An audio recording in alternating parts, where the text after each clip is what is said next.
Estela Balardim.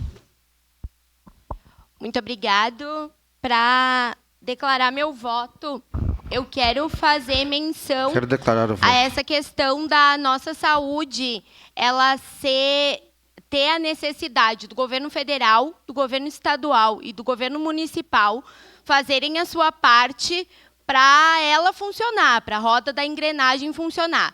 Não posso deixar de pontuar aqui que eu acho que essa casa estudou, se debruçou insistentemente na questão da saúde e fez as observações de que a gente tem uma péssima gestão no que diz respeito à saúde de Caxias do Sul, uma péssima gestão no que diz respeito à questão da atenção básica, da atenção primária, que é a porta de entrada do SUS.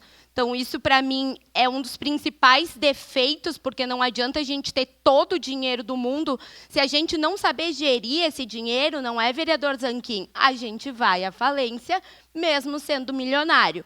Então, a questão, às vezes, não é dinheiro, às vezes, a questão é gestão. Quero citar novamente que, por parte do governo do Estado, nós recebemos apenas 8% para a saúde, sendo que a lei garante que deveria ser 12%. Então, precisa haver uma cobrança por parte do município, para que, no mínimo, o investimento garantido por lei a gente receba em Caxias do Sul.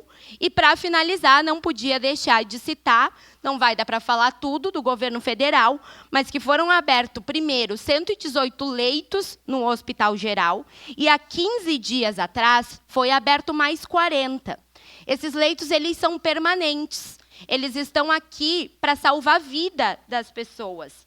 Quero também citar a nossa deputada federal Denise Pessoa, que para o Pompeia destinou 8 milhões, para o Geral 3 milhões, para o Virvi 7 milhões, ou seja, dos 63 milhões 57 mil 452 com 36 centavos que ela destinou a Caxias do Sul, de todos esses recursos, 42,43% foram para a saúde. Então, a gente pode ver quem prioriza a saúde e quem ainda não aprendeu a gerir ela. Muito obrigado.